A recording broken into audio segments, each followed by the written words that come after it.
कभी कभी आकाश में टूटता हुआ तारा केवल एक संयोग नहीं होता बल्कि किसी नई किस्मत का संकेत होता है। ऐसा ही एक तारा हजारों साल पहले स्वर्णपुर राज के ऊपर टूटा था। किसी को पता नहीं था कि उसी तारे के साथ जन्म लेगी एक ऐसी राजकुमारी जो आने वाले समय में अंधकार और प्रकाश की सबसे बड़ी लड़ाई लड़ेगी। यह कहानी जादुई राजकुमारी अदिति की है। स्वर्णपुर का महल उस रात दीपों से जगमगा रहा था। रानी सुरभि को बरसों से संतान की चाह में तपस्या कर रही थी। आकाश की ओर हाथ जोड़कर प्रार्थना कर रही थी कि हे देवी देवता, मेरी कोख को मात्र तृप्त का सुख दीजिए। और तभी आकाश में से एक तारा टूटा। तारा महल की ओर टपका और पूरे वातावरण में नीली रोशनी फैल गई। कुछ ही क्षण बाद राजमहल में शिशु रोने की आवाज़ गूंजने लगी। रानी की गोद में थी राजकुमारी अदिति। उनकी आंखों में से हल्की नीली चमक थी, मानो ब्रह्मांड का रहस्य उसमें छिपा हो। कमरे में फूल अपने आप खिल उठे। वातावरण में एक अद्भुत शांति फैल गई। कुछ ही दिनों बाद एक वृद्ध साधु महल पहुँचे। सफ़ेद दाढ़ी, गेहुआ वस्त्र और आंखों में तेज उन्होंने रानी से कहा, यह बालिका साधारण नहीं है। इसके भाग्य में महान कार्य लिखा है। इसे यह क्रिस्टल दीजिए। उन्होंने चमकता हुआ नीला क्रिस्टल अदिति के नन्ही हाथों में रख दिया और भविष्यवाणी की, यह बालिका प्रकाश की शक्ति बनेगी। लेकिन याद रखना, अंधकार उसका सबसे बड़ा शत्रु होगा। दूसरी ओर पहाड़ों के बीच बसा था किरात का राजमहल। किरात एक शक्तिशाली तांत्रिक था। काले चोगे में लिपटा हुआ, उसकी आंखें अंगारे सी लाल। उसने आकाश की ओर देखते हुए घोषणा की, स्वर्णपुर की समृद्धि मुझे नहीं भाती। मैं इसे अपने अंधकार में निगल लूँगा। उसके पीछे खड़ा था उसका विशालकाय काला ड्रैगन और उसके इशारे पर छाया योद्धाओं की सेना खड़ी थी। किरात ने अपने दंड को उठाया और कसम खाई, जिस रात मैं हमला करूंगा स्वर्णपुर का सूरज हमेशा के लिए बुझ जाएगा। कुछ वर्षों बाद जब अदिति किशोरी हो चुकी थी, तभी किरात ने हमला कर दिया। रात के सन्नाटे में छाया योद्धा दीवारें तोड़ते हुए अंदर घुस गए। लोग चीखने लगे, सैनिक गिरने लगे। लेकिन तभी अदिति ने अपने हाथ में पकड़े क्रिस्टल को ऊंचा उठाया। उनके चारों ओर नीली रोशनी एक विशाल ढाल बन गई। छाया योद्धा उस रोशनी को छूते ही राख बन गए। पूरा राज्य बच गया। पर अब सबको एहसास हो गया कि राजकुमारी अदिति साधारण नहीं है।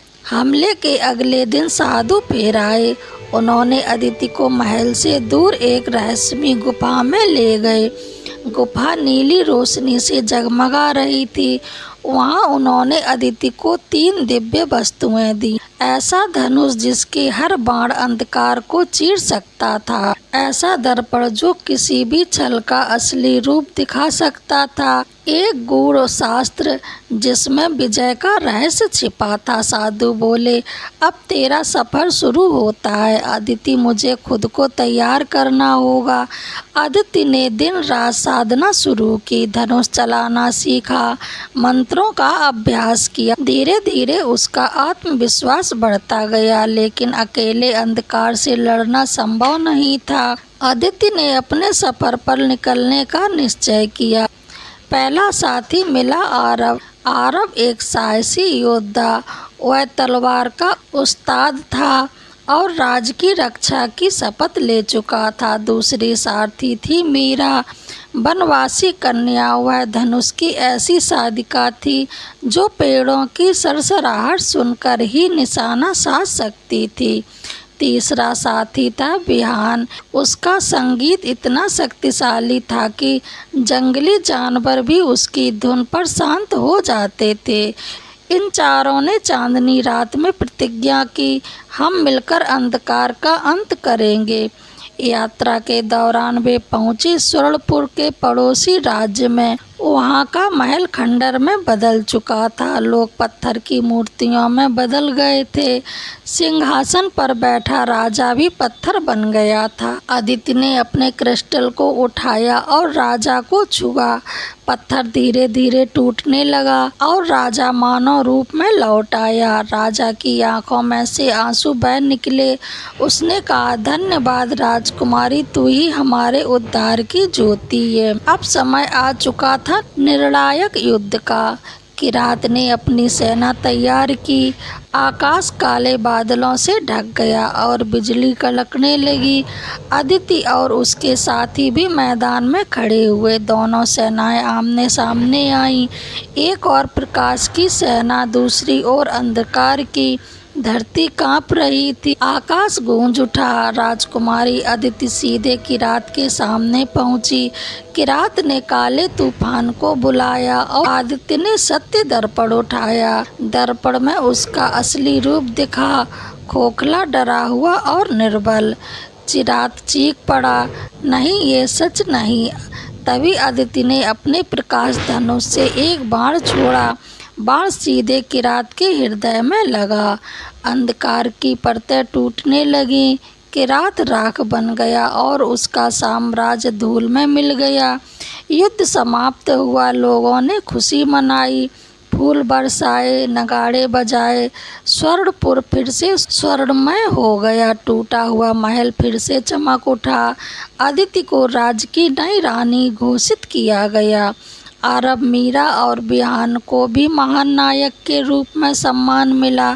और जब रात हुई, अदिति महल की बालकनी पर खड़ी होकर आकाश की ओर देखने लगी।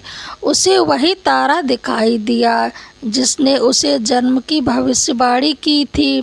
वह मुस्कुराई और बोली, प्रकाश कभी नहीं मिटता। जहाँ आशा है वहाँ अंधकार कभी जीत नहीं सकता। राजकुमारी अदिति बन गई एक किंवदंती। उसकी कहानी आज भी हमें सिखाती है कि सच्चा साहस, साथियों का विश्वास और सत्य का प्रकाश किसी भी अंधकार से बड़ा होता है। यह कहानी आपको कैसी लगी कमेंट बॉक्स में ज़रूर बताएं और मेरे चैनल को लाइक, शेयर, कमेंट, सब्सक्राइब ज़रूर करें। जय माता दी।